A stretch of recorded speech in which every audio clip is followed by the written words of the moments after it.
We read this week, of course, Parshiot, Tazriah, and Mitzorah. And what I want to talk about today, for the most part, and then we'll get a couple of other ideas, is sort of the progression of tzarat, if I can put it as such. There are three different types of tzarat. There's tzarat on the body, there's tzarat on the clothing, and there's tzarat on the houses. And not to say that that's the only way to sort of to classify it, because even just within on the skin there are a bunch of different words that are used. There's a sa'et, a sapachat, a baheret. So they're like ones that seem to be burn related, others that seem to be boil related, and some that are in the beard and others in the scalp. Again, if this is the parsha for the dermatologists, and they'll say biopsy, or whatever it is that they will say. Nobody here is a dermatologist, so don't take offense. But I want to try to just talk a little bit about the three different types of tzarat. And in some ways, we often one way of looking at them is when it gets onto the house, that's sort of the most external, and when it gets onto your clothing, that's getting closer, and when it gets onto your body, that's the worst, right? It's like closer. It's like the problems are coming closer and closer. That's one way that oftentimes the ideas of tzarat have been analyzed, and that is a very good and understanding reason. The enemy is closing in, as it were.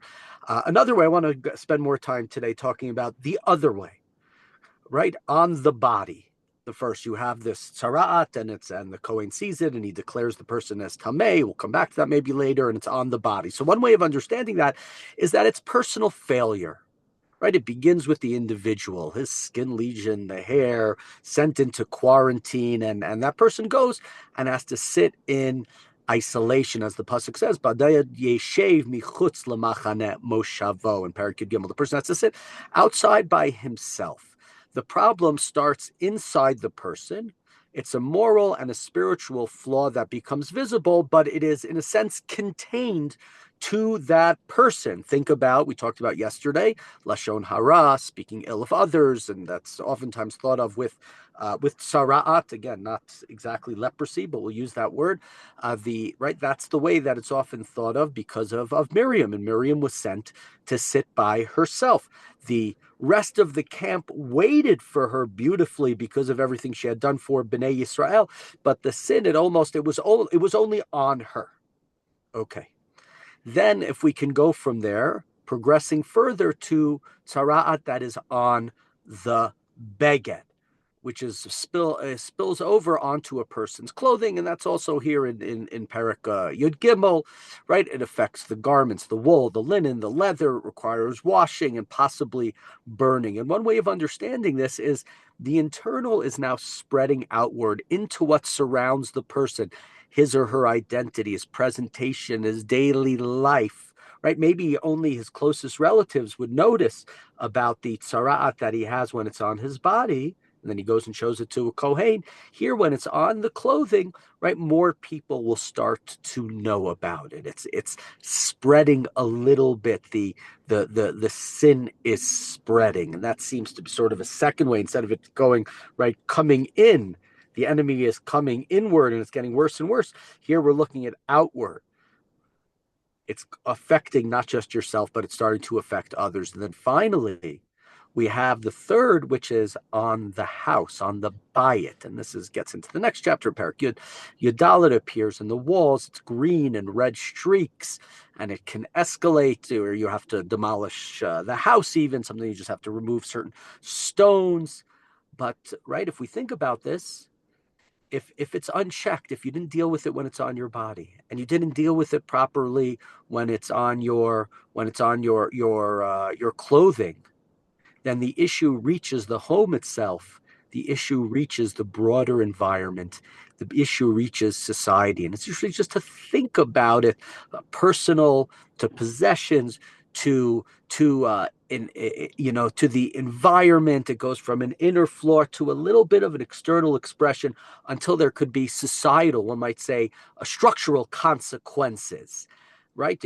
Something you want to catch early, and if you don't, it spreads and it becomes harder and more destructive to fix. We could have talked about this back in 2019 and 2020 during the COVID days, and here obviously it's about sin. and it's about the spread of sin and the moral degradation of society. We can just think about, right? It's Yom HaShoah. Think about the Holocaust. Think about the all of the propaganda that the Nazis put out and how that spread and what that did for people. Think about what's going on in this country at this time, right? You know, 2 years ago, 3 years ago, 5 years ago, 10 years ago, somebody couldn't put out a poll, couldn't and ask people, "Do you think Hitler was a good guy?" Somebody told me Tucker Carlson did this, and 30% of the people, if I'm correct, said he's okay. Or these other people with these absurdly racist, heinous views who are given an audience and an ability to say terrible things. There is a structural problem in society that is developing. So, right, it needs to be caught on early. It needs to be caught on the body. It needs to be diagnosed. It needs to be dealt with. And if we don't deal with that sin and not just band-aid it, but deal with it properly, isolate it, spread it, isolate it and destroy it, my apologies, then it will spread and it becomes harder and harder and more destructive to fix. And, unfortunately, as a community, Jews, we've seen that time and again with anti-Semitism and racism and the horrors of it. We talked about back in the book of Breshit, where we talked about the racism, anti-Semitism, hatred for migrants in Egypt, and how that allows early on in the book of Shemot for Paro to enslave and to genocide the Hebrews, the Ivrim, and we've seen it in time. So here the hope is in the Torah. If we want, again, there are different ways of looking at it. You can look at it from the house to the body to the person. I'm spending a little more time doing it the other way today. The person, deal with it. If not, it starts to spread, and then it spreads onto the house, and you can say it's outward. It's presenting itself as a societal problem. So something interesting to think about with Tzaraat. Again, we think about more within Lashon Hara, but Tzaraat is seen as a punishment beyond. The Gemara lists a number of different sins for which a person can get tzaraat. Okay, let's turn to another person. The hero in the story of the tzaraat, if there is a hero, is the Kohen. The Kohen, we mentioned yesterday that he diagnoses, but he doesn't just diagnose the person, right? He sort of creates the status, as it were. The Kohen doesn't heal, he declares this person is tameh or tahor. Impurity is not just a fact, it's a status created through speech. The Kohen has the ability to decide if something is tzaraat. You think about, Shmuel could talk about this, right? A rabbi, is stories, I don't know if it's Chaim Brisk or others, if who were asked, is this chicken kosher? And if it was a wealthy guy in town, he might have said no to. And if it was a poor woman in town, poor man in town, he might have said yes, because right, you might rely upon certain leniencies for a very poor person that you wouldn't rely upon for a very wealthy person. The wealthy person throws out the chicken, costs them $10, $15. Big deal, it doesn't matter. But for this poor woman, that's not the way to handle things. And so, right, the Kohen, he declares tameh or tahor, right? If we think about it, coming back to tzaraat for Lashon Hara, again, it's not just Lashon Hara is done through speech. The Kohen uses speech to restore the moral reality. The Kohen uses speech to say you are tameh. The Kohen uses speech at the end to say that you are tahor. So the Kohen has to create the status, as it were. It's similar, right? If you've been to a wedding, we know the groom puts the ring on the bride's finger or whatever, and says Harat Mikudeshali B'Tabatzo, and the witnesses say Mikudeshet, right? They see that it happens, and they state Mikudeshet. People say that they are married, or at least the first part of marriage, the kedushin, or right. Think about the Beit Din when they have to proclaim the month. So that's the role of the Kohen. Speaking of the Kohen, this is an idea based by Samson Raphael Hirsch and others, right? The Kohen is not a judge. The Kohen is not an enforcer. This is not the shofet. This is not the shoter. The Kohen is a intermediary between the Jewish people and God. talked about. The Gemara has a whole discussion. Are the Kohen shluchei didan or shluchei derachmana? Are they our messengers or God's messengers?